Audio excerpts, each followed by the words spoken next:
अस्सलाम वालेकुम दोस्तों, डॉक्टर साजिद आपकी खिदमत में हाज़िर हूँ। जो दोस्त चैनल पे नए हैं उनसे गुजारिश है कि चैनल को सब्सक्राइब कर लें और बेल आइकॉन प्रेस कर लें। दोस्तों, आज एल्प्राज़ोलैम टेबलेट के बारे में डिटेल से आपको उसके यूजेस और साइड इफ़ेक्ट्स बताऊँगा। एल्प्राज़ोलैम टेबलेट जो है ये बेंज़ोडाज़ेपीन ग्रुप से इसका ताल्लुक़ है।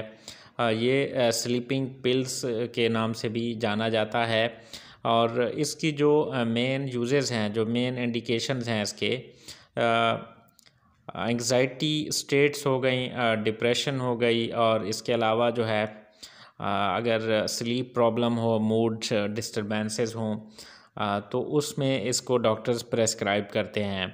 एक तो ये है कि ये टेबलेट आपने आज खुद शुरू नहीं करनी और आप ने जो है डॉक्टर की हिदायत के मुताबिक ही इसको इस्तेमाल करना है।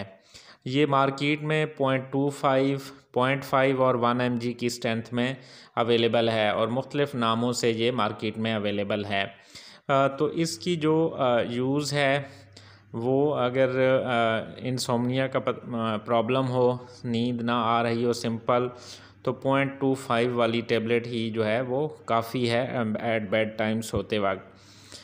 तो इसके अलावा जो एंग्ज़ाइटी स्टेट्स हैं या डिप्रेशन की, उनमें थोड़ा डोज़ जो है बढ़ानी पड़ती है, लेकिन वो डॉक्टर की आपने हिदायत के मुताबिक दवाई लेनी है। बच्चों में ये कंट्राइंडिकेटेड है, आपने बच्चों में इसको बिल्कुल इस्तेमाल नहीं कराना। इसके कुछ साइड इफ़ेक्ट्स हो सकते हैं।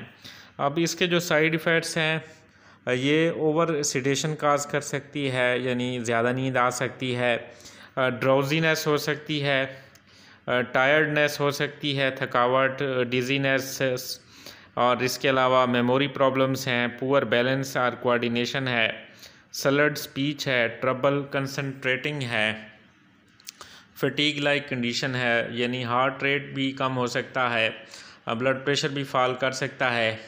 तो ये इस तरह की जो है इसकी साइड इफ़ेक्ट्स हो सकते हैं। इसकी जो मैक्सिमम डोज़ है वो 3 से 4 mg जो है वो डेली इन डिवाइडेड डोजेज़ में इसकी होती है। तो as per advice of your doctor आपने इसको लेना है। वीडियो अगर आपको अच्छी लगी हो तो लाइक, कमेंट और शेयर करना ना भूलिएगा। शुक्रिया।